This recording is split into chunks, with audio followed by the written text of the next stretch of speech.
నమస్తే, welcome to magazine story. నేను కార్తీక్ కర్వ. నోరు తెరిస్తే అబద్ధం, పెదవి విప్పితే పచ్చి అబద్ధం, మాట అబద్ధం, చేత అబద్ధం, హామీ అబద్ధం. అందమైన అబద్ధం నుంచి అమ్మో అనే అబద్ధం దాకా ఒకటి కాదు రెండు కాదు. సందర్భాన్ని బట్టి చంద్రబాబు అనే అబద్ధం ఫ్యాక్టరీ నుంచి అబద్ధాలు రిలీజ్ అవుతూనే ఉంటాయి. జనం ఆశ్చర్యపోని, అయోమయం అయిపోని, అనుమానంగా చూడని ఏమైనా సరే ఆయన మాత్రం అబద్ధాలు చెబుతూనే ఉంటారు. అందుకే నిజం చెబితే తల 1000 ముక్కలవుతుందని చంద్రబాబుకు మునిశాపం ఉందని వైఎస్ఆర్ ఎప్పుడో చెప్పారు. జనరంజక జగన్ పాలన మీద పచ్చి అబద్ధాలతో కుట్రలు చేశారు. ఎన్నికల ప్రచారంలో 1,00,000 అబద్ధాలతో ప్రజలను మభ్యపెట్టారు. గెలిచిన క్షణం నుంచి అబద్ధాల మాటునే అన్ని అరాచకాలు చేస్తూ వస్తున్నారు. సూపర్ 6 నుంచి స్టీల్ ప్లాంట్ దాకా ఎన్నెన్ని అబద్ధాలు, ఎంతెంత వంచన. దీనిపైనే ఇవాల్టి మ్యాగజైన్ స్టోరీ. విశాఖ ఉక్కు ఆంధ్రుల హక్కు అని నినదించి 32 మంది ప్రాణత్యాగాలతో నాటి ఉమ్మడి ఆంధ్రప్రదేశ్ ప్రజలు స్టీల్ ఫ్యాక్టరీని సాధించుకున్నారు. అలాంటి విశాఖ ఉక్కు కర్మాగారాన్ని నిర్వీర్యం చేయడానికి పాలకులే తహతలాడుతున్నారు. స్టీల్ ప్లాంట్ ప్రైవేటీకరణని అడ్డుకునే దిశగా చిరు ప్రయత్నం కూడా చేయని చంద్రబాబు కార్మికులను నట్టేట ముంచేసి వినోదం చూస్తున్నారు. ఎన్నికలకు ముందు విశాఖ ఉక్కు కర్మాగారం ప్రైవేటీకరణ అడ్డుకుని తీరతామని చంద్రబాబు ఒట్లు పెట్టారు. ఇక పవన్ కళ్యాణ్ అయితే స్టీల్ ప్లాంట్ని ఎలా ప్రైవేటైజేషన్ చేస్తారని ప్రశ్నిస్తూ ఆవేశంతో ఊగిపోయారు. ఎన్నికలు అవగానే చంద్రబాబు నాలుక మడత పెట్టేశారు. పవన్ కళ్యాణ్ అడ్రస్ లేకుండా పోయారు. విశాఖ ఉక్కు ప్రైవేటీకరణని అడ్డుకోవడానికి మనసురాని చంద్రబాబు కార్మికులను చులకన చేసేలా అవమానించే వ్యాఖ్యలు చేసి తన అసలు రూపం ప్రదర్శించేశారు. ఆ అంటే అభివృద్ధి, ఆ అంటే ఆంధ్రప్రదేశ్.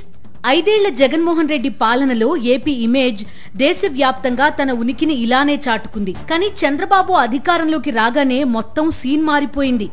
ఆ అంటే అబద్ధాలు, ఆ అంటే ఆటవిక పాలన అంటూ ఏపీ ఇమేజ్ ని దేశ ప్రజల ముందు చులకన చేస్తోంది కూటమి ప్రభుత్వం. ప్రజా సంక్షేమం అంటే తొలి నుంచి ఏవగింపు భావనని ప్రదర్శించే చంద్రబాబు ఎన్నికల్లో ఇచ్చిన హామీలను ఎగ్గొట్టడానికి, తన పాలనలోని అసమర్థతను దాచిపెట్టడానికి, తాము చేస్తోన్న ఆర్థిక విధ్వంసాన్ని కప్పిపుచ్చుకోవడానికి పచ్చి అబద్ధాలు చెప్తూ వస్తున్నారు. నోరు తెరిస్తే అబద్ధం, అడుగు వేస్తే అప్పు అన్నట్టుగా కూటమి సర్కార్ పాలన సాగుతోంది. ప్రజలను ఎన్నిసార్లైనా మోసం చేయొచ్చు అని తన మీద తనకు అపారమైన నమ్మకం చంద్రబాబుకి. అందుకే ఎల్లప్పుడూ అబద్ధాలనే చెప్పడానికి చంద్రబాబు తహతహలాడుతుంటారు. దశాబ్దాలుగా ఇదే చేస్తోన్న చంద్రబాబు గత 18 నెలలుగా మరింతగా చెలరేగిపోతున్నారు. తాజాగా స్టీల్ ప్లాంట్ విషయంలో చంద్రబాబు చేసిన వ్యాఖ్యలు విని తెలుగు ప్రజలు మాత్రమే కాదు, దేశ ప్రజలంతా నివ్వెరపోతున్నారు. విశాఖ ఉక్కు కార్మికులపై సీఎం చంద్రబాబు నోరు పారేసుకున్నారు. ఏ పని చేయకుండా పడుకుని జీతాలివ్వమంటే ఎలా సాధ్యమవుతుందని మండిపడ్డారు. మేం పని చెయ్యం, అయినా కేంద్ర రాష్ట్ర ప్రభుత్వాలు డబ్బులివ్వాలంటే కుదరదు అంటూ రెచ్చిపోయారు. సిఐఐ పెట్టుబడుల సమావేశ వివరాలు తెలియజేయడానికి ఏర్పాటు చేసిన సమావేశంలో చంద్రబాబు విశాఖ ఉక్కుపై తన అక్కసు అంతా వెళ్లగక్కారు. కొత్తగా వస్తున్న ఆర్సెలర్ మిట్టల్ స్టీల్ ప్లాంట్ ని మెచ్చుకుంటూ కార్మికుల వల్లే విశాఖ స్టీల్ ప్లాంట్ కు నష్టాలు వస్తున్నాయంటూ శివాలెత్తారు. దేశవ్యాప్తంగా అన్ని స్టీల్ ప్లాంట్లు లాభాల్లో నడుస్తుంటే ఒక్క వైజాగ్ స్టీల్ మాత్రమే ఎందుకు నష్టాల్లో నడుస్తోంది? ఇందుకు మీరు బాధ్యులు కారా అంటూ నిలదీశారు. నువ్వు ఇంట్లో పడుకొని పని చేయకపోతే ఎట్లయ్యా? గుర్తుపెట్టుకోవాలి, మీరందరూ కూడా ఏం తయారయ్యారంటే ఊరికి జీతాలు ఇస్తారా? పని చేయాలి కదా. ప్రతి ఒక్కసారి కేంద్రం రాష్ట్రం డబ్బులు ఇస్తుందా? ఏనయ్యా, మీరు అందుకే చెప్పాలి, ఇవన్నీ కూడా గుర్తుపెట్టుకోవాలి. మీరు ఇప్పుడు ఏం జరిగింది అక్కడ? అంత మునుపు ఎవ్వరేం మాట్లాడలేదు. గవర్నమెంట్ వచ్చిన తర్వాత ఇన్సిస్ట్ చేస్తే అది బిఏఎఫ్ఆర్ లిస్టులో ఉన్న కంపెనీని లిఫ్ట్ చేసి 12,000 కోట్ల రూపాయలు ఇన్ఫ్యూజ్ చేశారు. దేనికి పెడుతున్నాం? ఇవన్నీ ప్లాంట్ వైబిలిటీ తేవడానికే కదా. ఇప్పుడు ఇంకొక ఫ్యాక్టరీ వస్తా ఉంది, ప్రైవేట్ వాళ్ళు పెడుతున్నారు. వాళ్ళు రేపు రాబోయేది ప్రాఫిట్ లో ఉంటుంది. అంటే పబ్లిక్ సెక్టర్ లో ఉందని బెదిరిస్తా కూర్చుంటే ఎంచోపైన ప్రతి ఒక్కరు ఇదే మరి మీరు క్వశ్చన్స్ అడుగుతా ఉంటే అన్ని ఎందుకు లాభాలు ఉన్నాయి, ఇక్కడ నష్టం ఎందుకు వస్తా ఉంది? నేను కూడా 3 నెలలకు ఒకసారి రివ్యూ చేస్తున్నా. మీరు కూడా గుర్తుపెట్టుకోవాలి, పని చేయాలి. పని చేయకపోతే ఎన్నిసార్లు గవర్నమెంట్ ఎక్కడైనా డబ్బులు తెచ్చిస్తామండి. చూశారుగా, ప్రైవేట్ స్టీల్ ప్లాంట్స్ లాభాల్లో మునిగి తేలుతుంటే వైజాగ్ స్టీల్ ప్లాంట్ మాత్రం నష్టాల్లో ఉందని, అందుకు కారణం కార్మికులే అన్నట్టుగా ఎలా తేల్చేశారో చంద్రబాబు. అంటే వైజాగ్ స్టీల్ ప్లాంట్ ని కూడా అర్జెంటుగా ప్రైవేటీకరణ చేసి పారేస్తే ఎంచక్కా లాభాల బాట పడుతుందన్నమాట. ఆంధ్రుల హక్కు అయిన విశాఖ ఉక్కును కాపాడే బాధ్యతను భుజస్కంధాలపైకి ఎత్తుకుని కేంద్రంతో పోరాడాల్సిన ముఖ్యమంత్రి స్థాయిలో ఉన్న వ్యక్తి ఉద్యోగులు పని చేయడం లేదనడంపై కార్మికులు మండిపడుతున్నారు. ప్రతి స్టీల్ ప్లాంట్ లోనూ ప్రొడక్టివిటీకి ఒక కొలబద్ద ఉంటుంది. ఒక ఉద్యోగి సంవత్సరానికి సగటున ఎన్ని టన్నులు ప్రొడ్యూస్ చేశారన్న దానితో ప్రొడక్టివిటీని అంచనా వేస్తుంటారు. 2024 ఏప్రిల్ నుంచి 2025 మార్చి వరకు విశాఖ స్టీల్ ప్లాంట్ లో ఉద్యోగి సగటు ప్రొడక్టివిటీ 785 టన్నులుగా ఉంది. సెయిల్లో అది కేవలం 625 టన్నులు మాత్రమే. ఈ లెక్కన ఎవరు పనిచేస్తున్నారు, ఎవరు పనిచేయడం లేదో చంద్రబాబు చెప్పాలని కార్మికులు నిలదీస్తున్నారు. ప్రతిసారి జీతాలివ్వాలంటే ఎలా అని చంద్రబాబు మాట్లాడడం సరికాదని, ఇప్పటికీ ప్లాంట్లో పనిచేసిన వారికి జీతాలు, పెన్షన్లు 3.5 నెలలు పెండింగ్ లో పెట్టారని మండిపడుతున్నారు. దాంట్లో ఒకటి, ఈ రోజుకి మాకు రా మెటీరియల్ సక్రమంగా లేదు. ఓర్ మైన్స్ మాకు ఇవ్వాల్సినటువంటి అవసరం ఉంది. దేశంలో ఉన్నటువంటి ప్రతి ప్రభుత్వ రంగ పరిశ్రమకి, ప్రతి ప్రైవేటు పరిశ్రమకి సొంతకంలో ఉన్నాయి. విశాఖపట్నం స్టీల్ ప్లాంట్కి ఎందుకు లేదు? అలాగే ఈ రోజు వరకు పునాది రాయి కూడా పడనటువంటి, ఫౌండేషన్ కట్టినటువంటి మిట్టల్ స్టీల్ ప్లాంట్కి కూడా మన రాష్ట్రంలో ఉన్నటువంటి ఎంపీలందరూ కూడా వెళ్ళి దీనికి రా మెటీరియల్ సప్లై చేయడం కోసం ఎన్ఎండిసి మీద ఒత్తిడి పెట్టి పైప్ లైన్ ద్వారా రా మెటీరియల్ ఇప్పిస్తూ ఉన్నారు. మేము 12-13 సంవత్సరాల క్రితమే మాకు రా మెటీరియల్ సప్లై చేయమని చెప్పని ఎన్ఎండిసి తోటి మేము ఒప్పందం జరిగింది మాకు. కానీ ఆ ఒప్పందాన్ని అమలు చేసే విధంగా ఒక్క ఎంపీ కూడా మాట్లాడలేదు. అన్ని రకాలుగా స్టీల్ ప్లాంట్ని కావాలని నష్టాలు పాలు చేస్తూ ఉత్పత్తి జరగకుండా ప్రభుత్వం అటువంటి నిర్ణయాలు చేస్తూ ఉంటే నింద ప్రభుత్వం మీద మోపటం మానేసి కష్టపడి పనిచేస్తున్నటువంటి కార్మికుల్ని నిందించడం అంటే మాత్రం ఇది చాలా దుర్మార్గం. మేము కోరేది ఏమిటంటే చంద్రబాబు నాయుడు గారు బేషరతుగా కార్మికులకి క్షమాపణలు చెప్పాలి. కేంద్రంలో ఎన్డీఏ ప్రభుత్వం టీడీపీ మద్దతుతోనే నడుస్తుంది. ఈ అవకాశాన్ని వాడుకుని విశాఖ ఉక్కు ప్రైవేటీకరణని అడ్డుకునే సామర్థ్యం ఉన్నా చంద్రబాబు ఆ పని చేయడం లేదని కార్మికులు, కార్మిక సంఘాలు ఆరోపిస్తున్నాయి. స్టీల్ ప్లాంట్ కోసం మొదటి నుంచి వైఎస్ఆర్సీపీ శక్తివంచన లేకుండా పోరాటం చేస్తూ వచ్చింది. కార్మికుల డిమాండ్లకి, ఆందోళనలకు మద్దతు ప్రకటిస్తోంది. అధికారంలో ఉన్నా లేకున్నా ఎప్పుడూ స్టీల్ ప్లాంట్ పరిరక్షణ కోసం పాటుపడుతూనే ఉంది. కానీ ఇప్పుడు విశాఖ ఉక్కు మీద నాలుక తిప్పేసి కార్మికుల గురించి చులకనగా మాట్లాడిన చంద్రబాబు ఎన్నికల వేళ ఏమన్నారో చూడండి. రేపు ఒక 20 కిలోమీటర్ల పాదయాత్ర చేస్తాం. అవసరాలన్నీ పాదయాత్ర ఢిల్లీకెళ్ళు, ధైర్యం ఉంటే చెప్పు, లేకుంటే నీ పదవికి రాజీనామా చేసి నా వల్ల కాదని మీ ఇంటికి పడుకో. కాదు, దొంగ నాటకం ఆడాడు, అమ్మేద్దామనుకున్నాడు, భూకబ్జా చేద్దామనుకున్నాడు. దొడ్డి దారిన అన్ని కొట్టేసినట్టు విశాఖపట్నం స్టీల్ కూడా చుట్టేయాలనుకున్నాడు తమ్ముళ్ళు. అది పథకం. మేము రాజకీయం కోసం లేము, రాష్ట్ర ప్రయోజనాల కోసం ఉన్నాం. రాష్ట్రంలో ఉండే సెంటిమెంట్లు కాపాడుతాం, ప్రజల మనోభావాలు కాపాడుతాం, ప్రజల త్యాగాలకి విలువ ఇస్తాం. ఎవరైనా గాని వాళ్ళ త్యాగాలు కూడా కొనేయాలనుకుంటే కబద్దారు, జాగ్రత్తగా ఉండండి, నీ గుండెల్లో నిద్రపోతావు తప్ప వదిలిపెట్టాం. విన్నారుగా, నాటి ముఖ్యమంత్రి జగన్మోహన్ రెడ్డిపై చంద్రబాబు ఎన్నికలకు ముందు ఎంతలా విషం కక్కారో. విశాఖ స్టీల్ ప్లాంట్ ప్రైవేటీకరణకి జగనే కారణమని, స్టీల్ ప్లాంట్ పరిరక్షణే తన లక్ష్యమని చంద్రబాబు తెగ ఊగిపోయారు. ఇక చంద్రబాబు తానా అంటే తందానా అనడం తప్ప తనకంటూ ఒక రాజకీయ విధానం లేని పవన్ కళ్యాణ్ నాడు చంద్రబాబుతో పాటు వైఎస్ఆర్సీపీ మీదే విమర్శలు చేశారు. తాము అధికారంలో ఉంటే పరిస్థితులు వేరేలా ఉండేవని తెగ బీరాలు పలికారు. నిర్వాసితులు గాని, స్టీల్ పరిశ్రమ కార్మిక సంఘాల నాయకులు కానీ, కార్మికులు కానీ ఈ రోజున రోడ్ల మీద కూర్చోవాల్సిన అవసరం లేదు. జనసేన ప్రభుత్వం కానీ ఉండుంటే మేము వెళ్ళి వాళ్ళ దగ్గరికి వెళ్తాం. మీ కష్టం ఏంటి చెప్పండి, మేము మాట్లాడతాం. ఎంత సాధించగలమో పక్కన పెడతాం, ముందు మాట్లాడతాం. అంతేగాని జీవీఎంసీ ఎలక్షన్స్ ఉన్నాయని చెప్పేసి మేము గుండెలు చించుకుంటాం, ఎదురెళ్తాం సైమన్ కమిషన్లోకి ద్వారా. సైమన్ కమిషన్కి ప్రకాశం పంతులు గారు ఎదురెళ్ళినట్టుగా మేము అట్లా ఎదురెళ్తాం. నీకు పిచ్చి కథలు కాకుండా ఎలక్షన్ టైంలో మేము విశాఖ ఉక్కుని పరిరక్షిస్తామని తిరుగుతారు, ఎలక్షన్లు అయిపోయి మర్చిపోతారు. విన్నారుగా, ఎన్నికలకు ముందు చంద్రబాబు, పవన్ కళ్యాణ్ పచ్చి అబద్ధాలతో ప్రజలను ఎలా మభ్యపెట్టారో. అసలు విశాఖ స్టీల్ ప్లాంట్ ఇంకా ప్రైవేటీకరణ కాలేదంటే దానికి కారణం ఎవరో తెలుసా? నాటి ముఖ్యమంత్రి వైఎస్ జగన్మోహన్ రెడ్డి. ఇదేదో వైఎస్ఆర్సీపీ శ్రేణులు చెప్తోన్న మాట కాదు. సాక్షాత్తు కేంద్ర మంత్రి కుమారస్వామి అధికారికంగా వెల్లడించిన పచ్చి నిజం. 2019-24 మధ్య కేంద్రంలో బీజేపీకి పూర్తి మెజారిటీ ఉంది. ఎవరి దయాదాక్షిణ్యాల మీద ఆధారపడకుండానే రెండోసారి 5 ఏళ్లు ప్రధానిగా మోదీ పాలన సాగించారు. అలాంటి సమయంలో కూడా నాటి AP CM Jaganmohan Reddy Visakha steel plant ప్రైవేటీకరణని అడ్డుకున్నారు.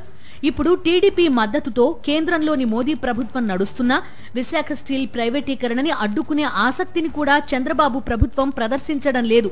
ఇంతకీ గత జగన్మోహన్ రెడ్డి ప్రభుత్వం విశాఖ స్టీల్ ప్రైవేటీకరణని అడ్డుకోవడానికి ఏం చేసిందో కేంద్ర మంత్రి కుమారస్వామి మాటల్లోనే వినండి. In 2021 January, I think our Deepam, they have decided to disinvestment for 100%, to go for the selling of the unit, to privatize the unit 100%. But during that time, Andhra government, they have passed a resolution in the Andhra Assembly opposing this disinvestment decision. విన్నారుగా కుమారస్వామి మాటల్ని? కాదు పచ్చి నిజాల్ని. Covid సమయంలో దీపం పథకం కింద విశాఖ ఉక్కు కర్మాగారంలో 100% పెట్టుబడుల ఉపసంహరణ చేయాలని కేంద్రం నిర్ణయించింది. ఇదే సమయంలో యూనిట్ ని 100% ప్రైవేటీకరణ చేయాలని కూడా నిర్ణయించారు. అయితే దీనికి వ్యతిరేకంగా నాటి జగన్మోహన్ రెడ్డి ప్రభుత్వం 100% పెట్టుబడుల ఉపసంహరణ, ప్రైవేటీకరణ నిర్ణయాన్ని తీవ్రంగా వ్యతిరేకిస్తూ అసెంబ్లీలో తీర్మానం చేసింది. అలాగే ఆందోళనలు, నిరసనలు కొనసాగించిందని కుమారస్వామి వివరించారు. జగన్ ప్రభుత్వం వ్యతిరేకించడం వల్లే నాడు విశాఖ ఉక్కు ప్రైవేటీకరణ ఆగిందని కేంద్ర మంత్రి స్పష్టం చేశారు. మరిప్పుడు చంద్రబాబు ఏం చేస్తున్నారు? స్టీల్ ప్లాంట్ కార్మికులను అవమానిస్తున్నారు. ప్రైవేటీకరణ చేస్తేనే విశాఖ ఉక్కు లాభాల బాట పడుతుందన్న తరహాలో మాట్లాడుతున్నారు. నాడు విశాఖ స్టీల్ ప్లాంట్ ప్రైవేటీకరణ కాకుండా అడ్డుకున్న నాటి సీఎం జగన్ మీద పచ్చి అబద్ధాలు చెప్పారు. విశాఖ ఉక్కు మీద ఎక్కడలేని ప్రేమ ఒలకబోశారు. గెలిచి అధికారంలోకి రాగానే అసలు చంద్రబాబు బయటకొచ్చేశారు. ఆంధ్రుల హక్కు విశాఖ ఉక్కు అన్న నినాదంతో సాధించుకున్న విశాఖ స్టీల్ ప్లాంట్ ని ప్రైవేటీకరణ ప్రమాదం వెంటాడుతూనే ఉంది. దివాలాకోరు రాజకీయాలు మాత్రమే కాదు, దివాలా రాజకీయాలు చేయడంలోనూ చంద్రబాబుకు మరెవరూ సాటిరారు. ఈ విషయాన్ని అధికారంలోకి వచ్చిన ప్రతిసారి చంద్రబాబు నిరూపించుకుంటూనే ఉన్నారు. ఇప్పుడు మరోసారి తమ సత్తా చూపిస్తున్నారు. 5.5 కోట్ల మంది ఏపీ ప్రజలకు షాకుల మీద షాకులు ఇస్తున్నారు. ఎన్నికల ముందు ప్రజల కోసమే తమ జీవితాలు అన్నట్లుగా తెగ నటించారు. అబద్ధాలతో అరచేతిలోనే వైకుంఠం చూపించారు. అధికారంలోకి రాగానే సూపర్ 6ని సారీ 6గా మార్చి పారేశారు. వేల కోట్ల రూపాయలు ఖజానాలో ఉన్నా సరే చిల్లి గవ్వలేదంటూ పచ్చి అబద్ధాలు చెబుతూ ఎన్నికల హామీలను అటకెక్కించేశారు. అక్కడితో ఆగలేదు. 18 నెలల్లో 2,27,000 కోట్ల రూపాయలు అప్పు చేసి పారేశారు. వాటిని ఎక్కడ, ఎందుకు, ఎప్పుడు ఖర్చు చేశారో ఎవ్వరికీ తెలియదు. వైజాగ్ స్టీల్ ప్లాంట్ ప్రైవేటీకరణని జగన్మోహన్ రెడ్డి ముఖ్యమంత్రిగా ఉన్న వేళ అడ్డుకున్నారు. ప్రైవేటీకరణకి ససేమిరా అన్నారు. ఈ విషయాన్ని కేంద్ర మంత్రి స్వయంగా చెప్పారు. అలాంటి జగన్ మీద ఎన్నికల వేళ నానా కారు కూతలు కూసిన చంద్రబాబు, వైజాగ్ స్టీల్ ప్లాంట్ మీద ఎక్కడలేని ప్రేమని ఒలకబోసిన చంద్రబాబు అధికారంలోకి రాగానే నాలుక మడత పెట్టేశారు. ప్రజలను ఎన్నిసార్లైనా మోసం చేయవచ్చు అని తన మీద తనకు అపారమైన నమ్మకం చంద్రబాబుకి. అందుకే ఎల్లప్పుడూ అబద్ధాలనే చెప్పడానికి చంద్రబాబు తహతహలాడుతుంటారు. ఎన్నికల వేళ అబద్ధాలతో ప్రజలను వంచించి వైఎస్ఆర్సీపీ పాలన మీద చంద్రబాబు కక్కిన విషం అంతా ఇంతా కాదు. అందులో అప్పుల మీద చెప్పిన అబద్ధాలు అత్యంత దారుణమైనవి. జగన్మోహన్ రెడ్డి పాలనలో 12 లక్షల కోట్ల రూపాయలు అప్పులు అయిపోయాయి అని, 14 లక్షల కోట్ల రూపాయల అప్పులు చేసేశారని, ఆంధ్రప్రదేశ్ శ్రీలంక తరహాలో దివాళా తీయబోతోందని పచ్చి అబద్ధాలు చెప్పారు. అధికారంలోకి వచ్చిన తరువాత అదే అబద్ధాన్ని కొనసాగిస్తూ ఎన్నికల హామీలను ఎగ్గొట్టడానికి స్కెచ్ గీశారు. ఖజానా మొత్తం ఖాళీ అయిపోయిందని, రూపాయి లేదని బికారీ మాటలు చెబుతూ సూపర్ 6 హామీలను అమలు చేయలేమన్న సంకేతాలను పంపారు. జగన్ పాలనపై శ్వేతపత్రాల పేరుతో అసత్యాల పత్రాలను విడుదల చేశారు. రోతరాతలతో, పచ్చి అబద్ధాలతో వాటిని నింపేశారు. చంద్రబాబు అసత్య పత్రం విడుదల చేయడం, ఆ వెంటనే ఎల్లో మీడియా అందులో అసత్యాలను గోబెల్స్ ప్రచారం చేసేయడం చకచకా జరిగిపోయింది. వీటన్నింటి లక్ష్యం ఒక్కటే, హామీలను ఎగ్గొట్టడమే, ప్రజలకు పంగనామం పెట్టడమే. ప్రజలను నిలువునా ముంచడానికి జగన్ పాలన మీద తమ కుట్రలను కొనసాగించారు. ఏపీ అప్పులు 12 లక్షల కోట్ల రూపాయలని, 14 లక్షల కోట్ల రూపాయలని నోటికొచ్చినట్టు కూశారు. కానీ ఆ కుట్రలను, ఆర్గనైజ్డ్ క్రైమ్లో చంద్రబాబు నైపుణ్యాన్ని ఆయన ప్రభుత్వం ప్రవేశపెట్టిన బడ్జెట్టే బట్టబయలు చేసింది. 2024 మార్చి 31 నాటికి ఏపీ అప్పు 6.46 లక్షల కోట్లని బడ్జెట్ వేళ బయట పెట్టక తప్పలేదు చంద్రబాబు ప్రభుత్వానికి.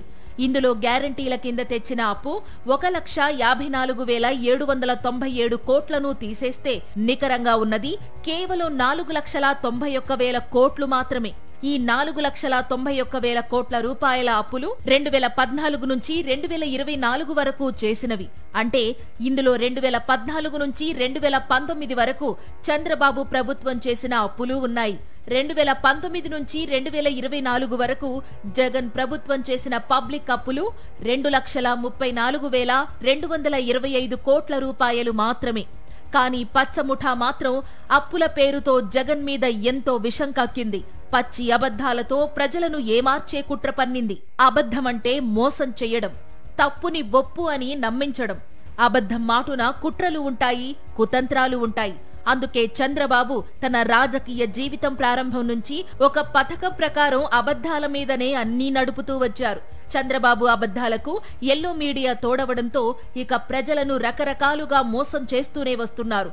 ఆ అబద్ధాలతోనే విజనరీ ముసుగు కూడా దశాబ్దాలుగా వేస్తూనే ఉన్నారు. 2004 ఫిబ్రవరి వరకే చంద్రబాబు ఉమ్మడి ఏపీకి ముఖ్యమంత్రిగా ఉన్నారు. ఆ తరువాత మరో 2 నెలలు సీఎంగా ఉన్న ఆపద్ధర్మ ముఖ్యమంత్రి హోదానే. ఆ తరువాత వరుసగా 2 పర్యాయాలు వైఎస్ఆర్ సీఎంగా గెలిచారు. కేసీఆర్ వరుసగా 2 పర్యాయాలు సీఎంగా పనిచేశారు. వీళ్ల పాలనలో హైదరాబాద్ ఎంతో అభివృద్ధి చెందింది. దారుణమైన విషయం ఏంటంటే 2004 ఫిబ్రవరి వరకు మాత్రమే ఉమ్మడి ఏపీకి సీఎంగా ఉన్న చంద్రబాబు 2025లో హైదరాబాద్ ని చూపించి ఇదంతా నాఘనతే అని పచ్చి అబద్ధాలను నిత్యం చెబుతూనే ఉంటారు. ఎక్కడ 2004, ఎక్కడ 2025? ఈ మధ్య కాలంలో జరిగిన అభివృద్ధిని తనదిగా చెప్పుకోవడం అంటే అంతకు మించిన పచ్చి అబద్ధం ఉంటుందా?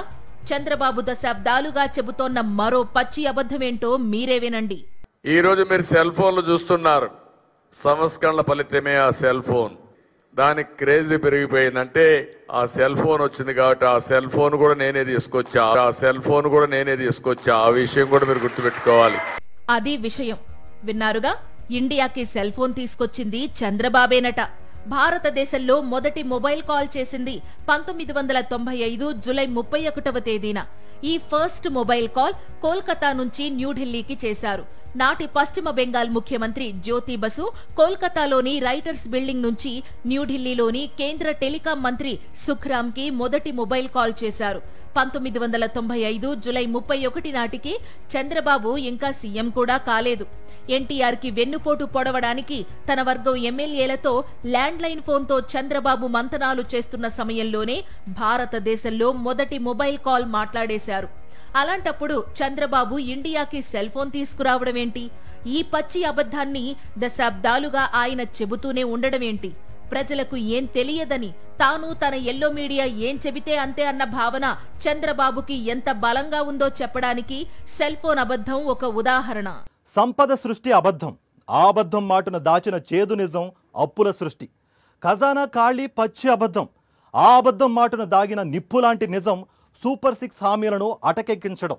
విజనరీ ముసిగే పెద్ద అబద్ధం, ఆ అబద్ధం మాటున దాచేసిన భయంకరమైన నిజం స్టీల్ ప్లాంట్ ప్రైవేటీకరణకి తహతహలాటం, మెడికల్ కాలేజీలను ప్రైవేట్ పరం చేయడం. దశాబ్దాలుగా అబద్ధాల మాటున ప్రజలను చంద్రబాబు వంచిస్తూనే ఉన్నారు. మళ్లీ అరచేతిలో వైకుంఠం చూపించి నమ్మిస్తూనే ఉన్నారు. నమ్మించి అధికారంలోకి వచ్చాక మళ్లీ అడ్డంగా ముంచేస్తూనే ఉన్నారు. వంచన, క్రెడిట్ చోరీ, అబద్ధం, ఈ 3 అస్త్రాలతో ఆంధ్రప్రదేశ్ భవిష్యత్తును శపిస్తున్నారు. ఎన్నికల వేళ చంద్రబాబు కట్టే అబద్ధాల కోట గురించి ఎంత చెప్పినా తక్కువే. సూపర్ 6 పేరుతో ప్రజలను ఎంత ఘోరంగా వంచారో దేశమంతా చూస్తోంది. తొలి ఏడాది తల్లికి వందనం పూర్తిగా ఎగ్గొట్టిన చంద్రబాబు ప్రభుత్వం వైఎస్ఆర్సీపీ తీవ్ర స్థాయిలో ఆందోళనలు నిర్వహించడంతో లక్షల మందికి కోతపెట్టి తల్లికి వందనం అమలు చేశారు. నెలకు 3,000 నిరుద్యోగ భృతి అతీగతి లేదు. ఆడబిడ్డ నిధి ఇవ్వాలంటే ఆంధ్రప్రదేశ్ ని అమ్మేయాలని మంత్రి అచ్చెన్నాయుడు సెలవిచ్చినప్పుడు ఎన్నికలప్పుడేమో మా ఆడబిడ్డలు అంటూ ఒలకబోసిన కపట ప్రేమ గుర్తుకు తెచ్చుకుని మరీ ప్రజలు ఉలిక్కిపడ్డారు. ఇక అధికారంలోకి రాగానే పీఎం కిసాన్ తో సంబంధం లేకుండా ఏటా ప్రతి రైతుకు తామే 20,000 ఆర్థిక సాయం అందిస్తామని చంద్రబాబు, లోకేష్ సహా కూటమి నేతలంతా భయంకరమైన అబద్ధం చెప్పేశారు. గెలిచిన తర్వాత నిర్మోహమాటంగా అన్నదాతలకు వెన్నుపోటు పొడి చేశారు. ఏడాదికి 20,000 రూపాయల చొప్పున 2 ఏళ్లకి 40,000 రూపాయలు ఇవ్వాలి. కానీ చంద్రబాబు ఇచ్చింది కేవలం 5,000 రూపాయలే.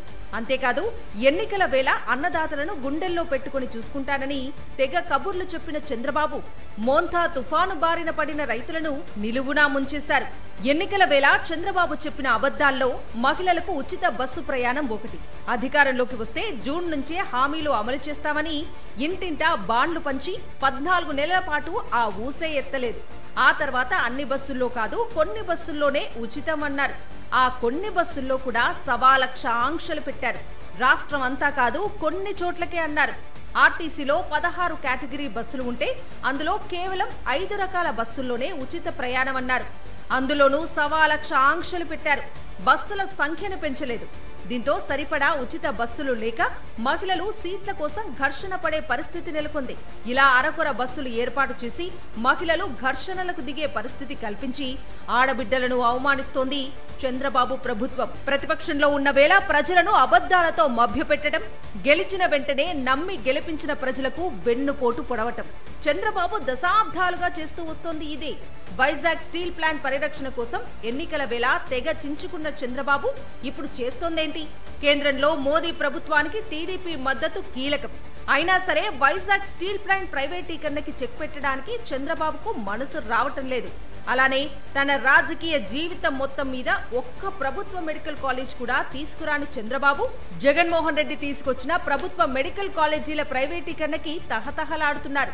డబ్బున్నోళ్లకే వైద్య విద్య అయినా వైద్యమైనా అందుబాటులో ఉండాలన్న తన పాలసీ అమలుకి వరుస కుట్రలు పన్నుతున్నారు. అధికారంలో ఉన్న ప్రతిసారి ప్రైవేటీకరణ మంత్రం జపిస్తూ ప్రజా ప్రయోజనాలను వెక్కిరించటం చంద్రబాబుకి అలవాటే. వంచన, క్రెడిట్ చోరీ, అబద్ధం ఈ మూడింటిని నమ్ముకొని చంద్రబాబు చేస్తున్న రాజకీయం, పాలన ఏపీ భవిష్యత్తుని శపిస్తున్నాయి. ఇది వాల్సి మ్యాగజైన్ స్టోరీ. మరో ఇంట్రెస్టింగ్ టాపిక్ తో మళ్ళీ కలుసుకుందాం. అంతవరకు స్టే ట్యూన్ టు సాక్షి.